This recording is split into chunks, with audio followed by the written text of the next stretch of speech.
Hello friends. स्वागत है आपका। जैसा कि आप जानते हैं, यूपी एपीओ के एग्जाम में 16 माइनर एक्ट्स हैं। 16 माइनर एक्ट्स अपने आप पर पूरे सिलेबस पर भारी हैं। जबकि आप देखें, ये 16 माइनर एक्ट्स के मार्क्स देखें 100 हैं और साक्ष्य अधिनियम के भी 100 हैं, यानी बीएससी के भी 100 हैं और बीएनएस और बीएनएसएस के भी 100 हैं। यानी आप देखें, सिर्फ ये दो सब्जेक्ट मिला के 100 हैं, ये अकेला 100 है और ये 16 मिला के 100 है। तो आपको ऐसा नहीं लगता कि कुछ अन्याय हो रहा है आपके साथ? अन्याय नहीं हो रहा है। आपको एग्जाम की नेचर को समझना पड़ेगा। कोई भी एग्जामिनर या कोई भी आयोग अगर क्वेश्चन पेपर को ठीक से समझे और मार्क्स के डिवाइड को समझे, इवोल्यूशन के तरीके को समझे, तो वो इस बात को जान सकता है कि 16 एक्ट का मतलब बहुत बड़ी बात है। 16 एक्ट में अगर जो 10-10 भी सेक्शन हो तो भी बहुत कुछ होता है। तो आप ये देखें, तो फिर ऐसा क्या है कि 16 एक्ट के बारे में कैसा पूछा जा सकता है? ऐसा क्या इंपॉर्टेंट रहेगा कि 16 मिला के 100 नंबर का और एक अकेला सब्जेक्ट मिला के भी 100 नंबर का? यानी आपसे कोई बहुत गहराई के प्रश्न 16 में जो माइनर एक्ट्स हैं उनके विषय में नहीं पूछेगा। तो क्या पूछेगा और क्या नहीं पूछेगा? सबसे पहले तो मैं आपको ये बताता हूँ कि क्या नहीं पूछेगा। वो कभी भी सारे सेक्शंस के विषय में नहीं पूछेगा। वो कभी भी आपसे एक एस्से नहीं लिखवाएगा। वो कभी भी आपसे पूरे जिस्ट की बात नहीं करेगा और ना ही कोई ऐसी सिचुएशन बेस्ड सवाल देगा जो आप ना कर सके। तो माइनर एक्ट्स में क्या होगा? माइनर एक्ट में होगा, सवाल होंगे डेफिनेशन बेस पर।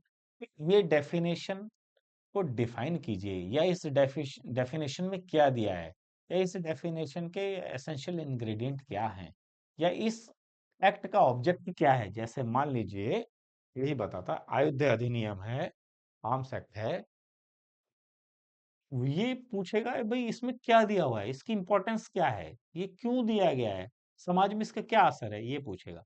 ऑब्जेक्ट क्या है ये बताएगा। ये पूछेगा भाई आर्म्स का मतलब क्या है, आयुध का अर्थ क्या होता है, ऑर्डिनेंस का मतलब क्या होता है, यानी एम्यूनिशन का मतलब क्या होता है, म्यूनेशन का मतलब क्या होता है, ये सारी चीजें उठाएगा। बहुत गहराई के प्रश्न नहीं होंगे। अब आप देखें तो आयुध है, लैंगिक है, दहेज है, एससी एसटी है, पीओसी है, आईटी है, एक्सप्लोसिव है, लोक संपत्ति, और बहुत कुछ है। इतने तो आपने नाम सुने भी नहीं होंगे, इतने ज्यादा हैं कि आपने इनके नाम भी सुने नहीं होंगे कभी, आई एम श्योर। हार्डली 4 के नाम सुने होंगे आपने, क्योंकि बाकी यूज होता ही नहीं। कोई स्पेसिफिक उद्देश्य को लेकर तो एक अलग बात है, वरना आप आर्म्स एक्ट क्यों पढ़ेंगे? क्योंकि आर्म्स एक्ट अगर जो आप रखते हैं तो भी नहीं पढ़ेंगे, या कोई बहुत जरूरी बात आ गई तो पढ़ेंगे। तो हमें इस 16 एक्ट को बड़े ही कॉन्शियसली पढ़ना है। क्या पढ़ना है? सिर्फ पहला, हमें पहला डेफिनेशन वाले हिस्से को पढ़ना है। डेफिनेशन वाले हिस्से पर को पढ़ना है। दूसरा, एक्ट का ऑब्जेक्ट पढ़ना है। एक्ट का ऑब्जेक्ट पढ़ना है। तीसरा, कुछ इंपॉर्टेंट जो है, इंपॉर्टेंट सेक्शंस होते हैं जो सजा दिलवाते हैं, जो सजा से संबंधित होते हैं। और चौथा, जो अभी वर्तमान में जिनकी रेलिवेंसी बनी हुई है, करंट रिलेटेड सवाल। जैसे कि एक एग्जांपल दूं, जैसे आपसे पूछ लेगा भाई, आईटी की पूछ लेगा, आईटी के डेफिनेशन वाले हिस्से में पूछ लेगा कि भाई कंप्यूटर रिसोर्स का क्या मतलब है, वायरलेस का क्या अर्थ है। ठीक है, आपसे एक्ट का ऑब्जेक्ट पूछ लेगा, भाई पिछला वाला आईटी एक्ट इतना इंपॉर्टेंट क्यों नहीं था जो अब है, पूछ लेगा। या कोई इंपॉर्टेंट सेक्शन पूछ लेगा जिसमें सजा का प्रावधान होगा आपसे, जो करंट रिलेटेड है, यानी आप देख रहे हैं पोर्नोग्राफी से रिलेटेड है, आप देख रहे हैं कि छोटे बच्चों पर क्या असर पड़ रहा है, उससे रिलेटेड पूछ लेगा।